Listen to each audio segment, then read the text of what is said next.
안녕하세요.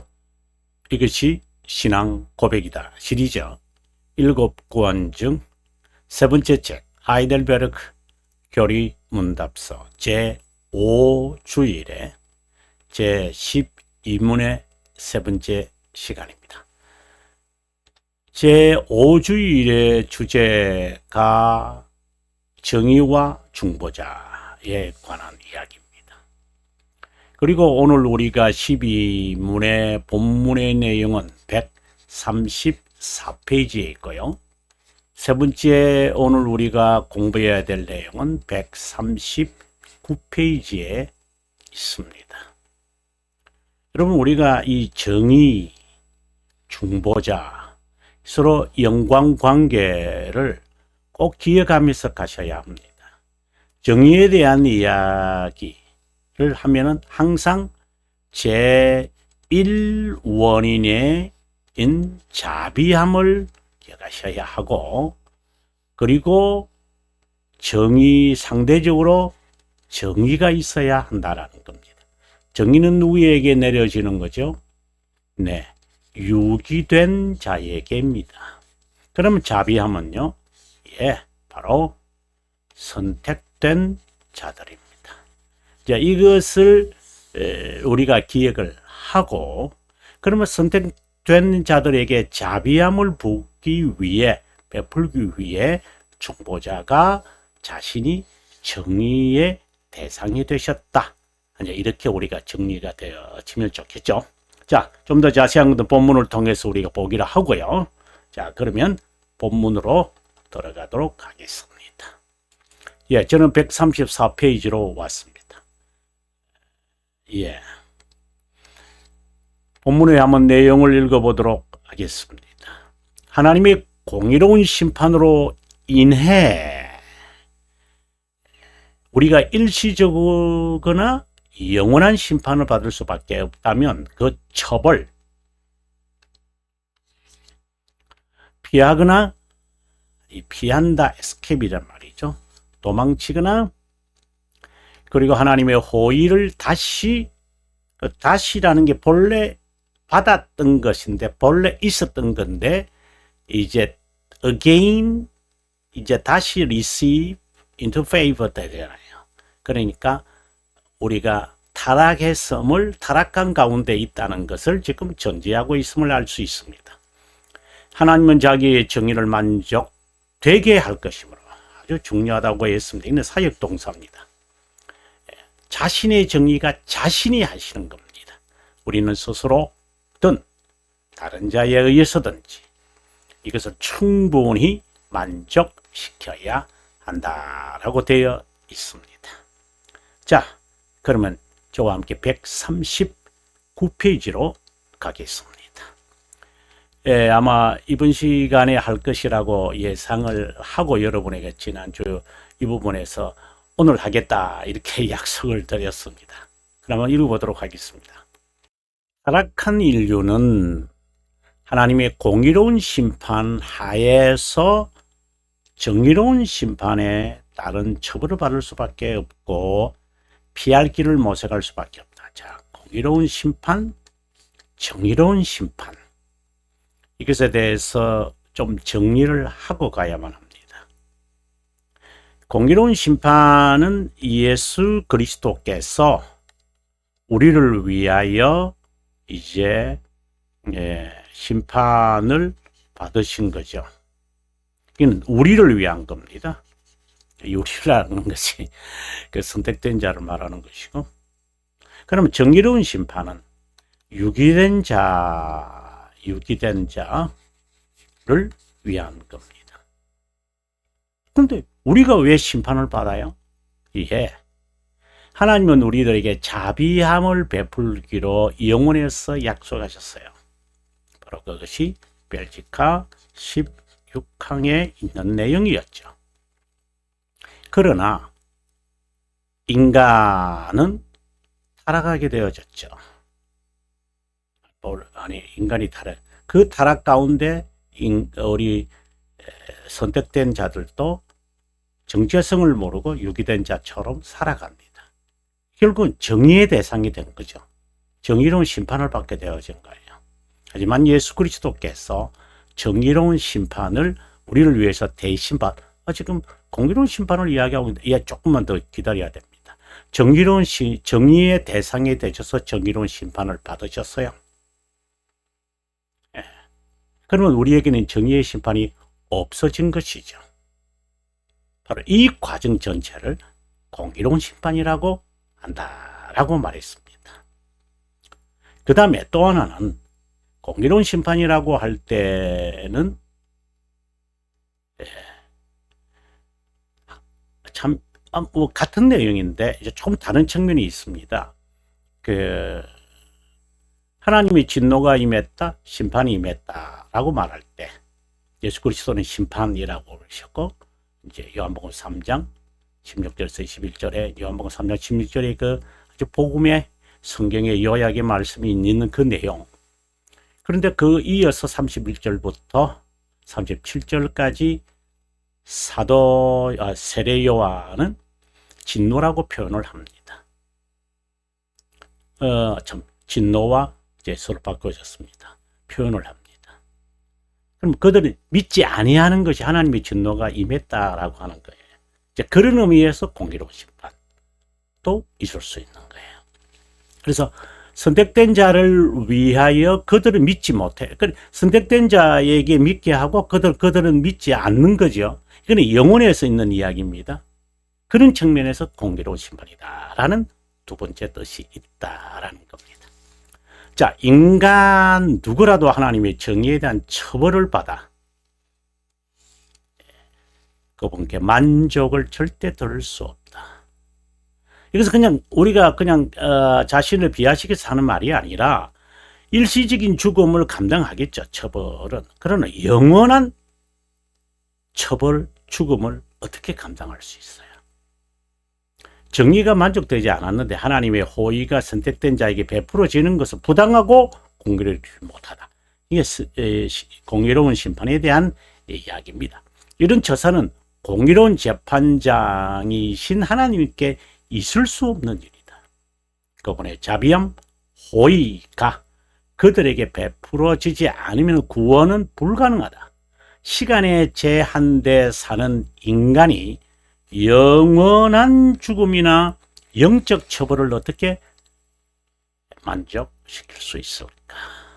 방금 제가 말씀드렸던 겁니다. 영원한 죽음?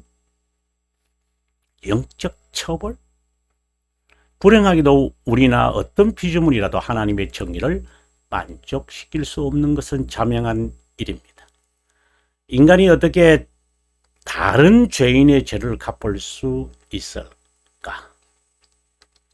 죄인이지 아는 인간은 없고 있을 수도 없다.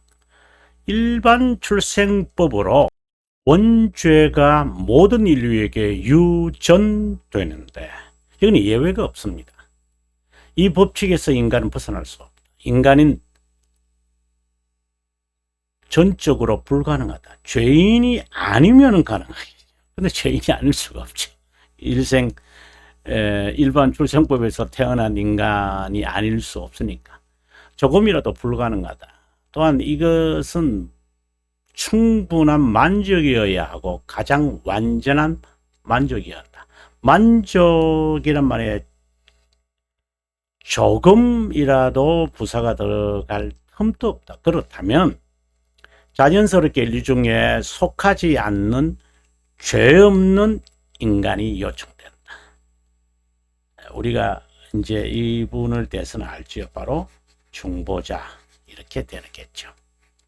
그리고 가현적 인간이나 도키즘이죠. 도시즘이라 그러죠. 가현, 도시즘, 도케티즘, 도케티즘, 도시즘. 네, 도케티즘이죠. 도케티즘. 저희들은 가현설이라고 합니다만은 중국 사람들은 그 환영설이라고 그러더라고요. 환영설. 좀 뭐 어떻게 표현하든지 간에 그렇게 보인다는 거죠. 실제로는 아닌데 인간처럼 보인다. 마치 우리가 이 도케티즘이 잘 드러나는 부분이 이제 천사들을 그린 그 그림들을 보면 중세 시대도 그렇고 이제 르네상스 시대에 라파엘이 그린 글을 보면 천사는 영이잖아요. 근데 아기 천사가 있고 날개가 달려 있고 이제 이런 것들이 이제 도케티즘을 말하시죠. 예, 그런 어떤 인간이거나 인간인 척하는 자가 아닌 실제 인간이지만 죄 없어야 한다. 이를 완전히 만족시키는 분은 유일하게 주 예수 그리스도뿐이다. 그분은 하나님의 아들이요 우리 중보자로서 두 본성과 즉 신성과 인성을 지닌 분이다. 여기서 중요한 관점을 지적하고자 한다. 문장을 보면 하나님께서 스스로 자신의 정의를 만족하게 될 것이라고 고백했다. 제가 사역동사라고 이야기했습니다. 이것을 자발적 낮아지심이라고 부른다.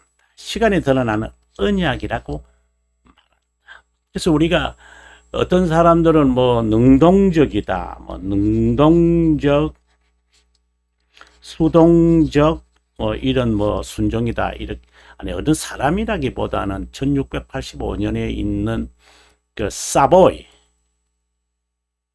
이제 회중파들인데요. 그한 그 청교도죠. 1685년이니까요. 이제 그분들의 그 문장의 칭의론에 보면 이제 이 이야기가 나와요.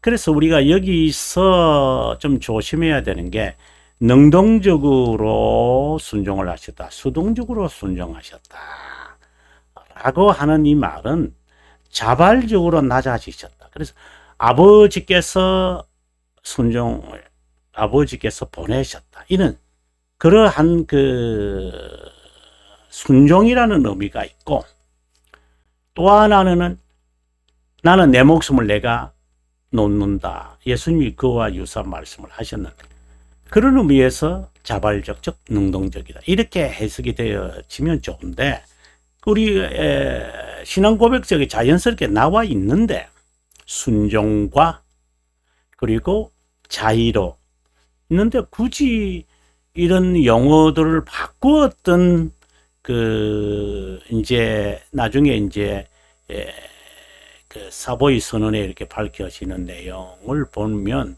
좀 안타깝다라고 하는 생각을. 우리는 사보이 그 신앙 고백을 받아들이지 않아요. 근데 왜 사보이 신앙 고백이 있는 것을 들먹여서 이제 능동적이다, 수동적이다 라고 하는 이 말을 저는 모르겠어요. 물론 모르겠습니다. 이게 우리 신앙을 갈라치지 안 했으면 좋겠는데, 중요한 것은 그러한 스콜라주의적인 그 설명보다도 1647년에 우리들에게 고백했고 전해준, 나중에 이제 40년 후에 이제 수정을 해버리는 거잖아요. 그러다가 또 20세기에 와서 미국에서 또 다시 한 번 더 수정을 하고 이런 건데, 왜 그게 진리와 뭐가 틀린 것이 있는가요? 그 말이 그 말 아닌가요? 자의로 자신을 드리는 희생제물이 되시는 거거든. 그걸 굳이 무슨 수동적이라고 말해야 되나요? 능동적이라고 말해야 되나요? 그리고 율법을 지키신 것을 수동적이라고 하죠. 자기의 목숨을 내놓은 것을 수동적이라고 그러고 율법을 지키는 것은 능동적이라고 그렇게 해야 될 이유가 있나요? 율법의 저주를 담당하신 것이고, 그리고 자의로 희생 제물이 되셔서 우리를 위하여 대속 제물이 되신 것이다. 이렇게 있는 것들 받아들이면 안 되나요? 모르겠습니다. 네. 이것이 별로 중요한 것은 아니지만 그냥 단어들을 만들어서 있는 것들 받아들이면 좋을 것 같아요. 자의로 희생 제물에 하신 것이고, 자발적인 것이죠. 그리고 주께서 우리를 위하여 하나님의 보내신, 하나님이 순종이죠. 아버지의 순종. 그렇게 있는 그대로 받아들이면 될 것 같아요. 물론 좀 더 명확하게 하기 위해서 이런 단어들을 썼다는 것은 이해될 수 있습니다만은, 네. 아무튼 뭐 이건 뭐 신학적인 이야기니까 여러분에게 괜히 헷갈리게 했다면 송구한 마음입니다. 속죄함을 받은 자는 자발적으로 순종한다. 누가 시켜서 의해서도 아니다. 자발적으로 자신이 하신 것이다. 그분은 누군가? 하나님 아들이신 하나님 아들이다. 근데 주 예수님은 자신이 아버지의 정의를 만족시켰다고 고백합니다. 하나님은 자신의 정의가 만족되게 할 것이라는 고백과 주 예수님이 아버지의 정의를 만족시켰다는 고백이 충돌이 일어날 거 아니다. 충돌이 아니라 의미를 더 폭넓고 깊게 밝힌 것이다. 하나님의 정의는 유기된 자 가운데 살아가는 선택된 자를 위하여 예수님, 즉 그리스도에게 내려진다. 그리스도는 구속사역으로 하나님의 정의를 만족시켰다. 이것을 달리 말하면 하나님의 자신의 정의가 하나님 자신이 자신의 정의를 만족시킨 거예요. 이게 이제 자의라고 하는 거예요. 자발적 순종, 낮아지심. 그리스도는 하나님이심을 밝히는 것이다. 중보자의 신성을 밝히는 거다. 우리의 중보자이신 그리스도는 한 위격의 두 본성을 지닌 분으로 정한 시간에 인성을 입으시고 인간의 죄에 대한 하나님의 정의에 대해 일시적으로 영원한 처벌을 받았다. 이제 자신의 정의에 대한 처벌로 만족하셨다. 여러분, 하나님 자신이 희생제물이 되셔서 자신의 정의를 자신이 처벌받으셔서 만족하셨어요. 이게 정말 인간적으로는 이해 안 되는 거죠. 이것이 앞서 말씀드렸던 이제 순종과 자발, 이런 이제 그것은 다 우리를 위한 거죠. 그래서 우리도 자발적으로 지켜야 할 의무를 하는 것이죠. 그래서 자연스럽게. 하지만 이 모든 것이 하나님으로부터 온 것이다. 수동적으로. 이 두 가지가 자연스럽게 컴비네이션을 이루어서 우리의 삶을 지배해야 돼요. 주 예수 그리스도는 하나님의 정의에 대한 처벌을 충분히 만족시켰고 그분의 진노에 대한 저주는 일시적이고 영원한 죽음을 통해 누그러뜨렸다. 이건 하나의 세트라고 제가 했습니다. 이분은 우리의 중보자고 다른 자라고 표현한다. 이따금 중보자를 소개할 때 다른 자라는 표현을 사용하고 난다. 그 이유는 그리스도만 솔루스 크리스토스라고 고백하지만 그분으로 부족하다고 여기기에 보완적인 어떤 것이 필요하다고 주장하는 자들이 있기 때문이다. 누굴까요? 로마 캐토릭이죠. 또 로만 캐토릭에 또 세미 로만 캐토릭과 같은 아르미니우스주의가 또 있겠죠. 그것이 자유의지에 따른 순종이라고 한다. 바로 이게 아르미니우스주의자들이 하는 말이에요. 심지어 그리스도도 죽으실 필요가 없는데 죽었다고 말할 정도로 막가는 주장까지 일삼기도 한다. 이런 의미에서 중보자를 소개할 때 다른 자라는 표현을 사용하여 그분 외에는 어떤 것도 요구도 필요도 없다는 것을 밝힌다. 더욱이 충분히 만족시켜야 한다는 고백에서 볼 때 그분이 구속 사역을 충분히 더는 필요하지 않게 완벽하게 완전히 하나님의 진노와 저주를 담당하기 위해 자신을 희생 제물로 단번에 중요한 이야기인데 제가 설명할 도대가 있으리라고 봅니다. 정의의 만족을 위해 처벌받아야 함을 알 수 있다. 중보자는 정의로운 심판의 처벌을 받아 하나님의 정의와 진실함을 만족시켜야 했다. 그러면 만족을 시키셨어요. 그러면 우리의 표현에 의하면 의를 획득했다고 했거든요. 없는 의를 주께서 획득한 것은 아니잖아요. 그래서 이렇게 해석하면 안 되죠. 의를 이제 우리의 고백은 의를 구입했다 이렇게 말하거든요. purchase라고 설명을 해요. 하지만 해석은 어떻게 되어지느냐? 이거는 이제 보는 관점에서 이제 다르게 표현되어지는 것인데요. 하나님이 우리들에게 의를 전가하기 위해 자신의 의를 주시기 위해 공의로워야 되잖아요. 그래서 공의로운 심판이라는 말을 제가 오늘 공부의 첫 부분에 제가 알려드렸던 거예요. 하나님이 우리들에게 자비함을 베풀기로 호의를 베풀기로 영원에서 말씀하신 거잖아요. 근데 이것이 이루어지려면 공의롭게 이루어져야 돼요. 본인이 정의를 받으시고 우리를 위해서 받으시고 선택된 자를 위해서 받으시고 이제 자신의 의를 우리에게 주신 것이 마치 우리가 보실 때에는 의를 속량해 가지고 우리에게 주신 것으로 우리가 보는 관점에서는 그렇게 고백되는 거죠. 그래서 여기서 제가 유의시키는 것은 어떤 의를 구입하신 것이 아니다. 본인의 의를 공의롭게 주시기 위한 것으로 공의로운 심판이다. 이렇게 이제 해석이 되면 아주 좋은 해석이라고 저는 봅니다. 중보자는 자신의 죽음과 부활로 하나님의 정의를 충분히 만족시키셨다. 이것도 앞서 말씀대로 하나님이 자신의 정의를 자신이 만족하신 거예요. 하나님 보는 관점이에요. 우리가 보는 관점은 그렇지 않죠. 아들이 아버지의 정의를 만족시키셨다. 이렇게 고백이 되죠. 그래서 제가 항상 1원인과 2원인 하나님의 정령과 영혼과 시간과 제2원인 이 관점을 계속해서 제가 여러분에게 반복하고 있는 것이죠.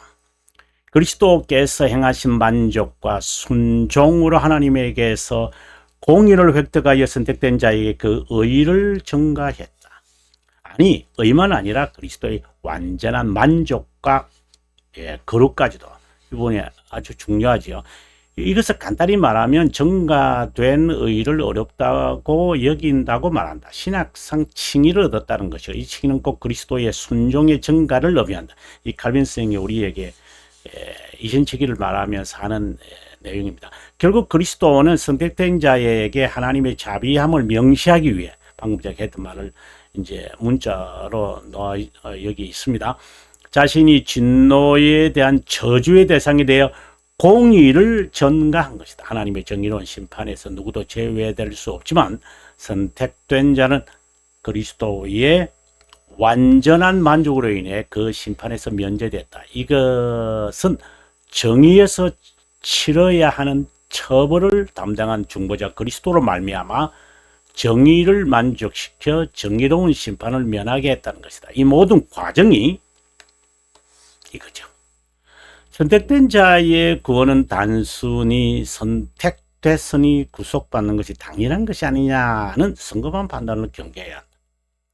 조건의 행위도 없는 자에게 무상의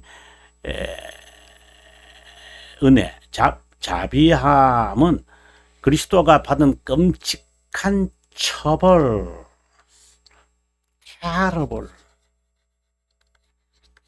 공포적인 겁니다.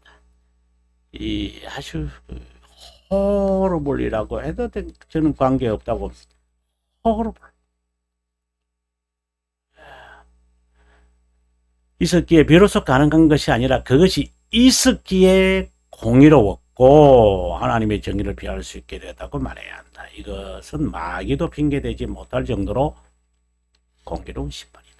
마치 하나님의 정의는 유기된 자에게 자비함은 선택된 자에게 베풀어진다.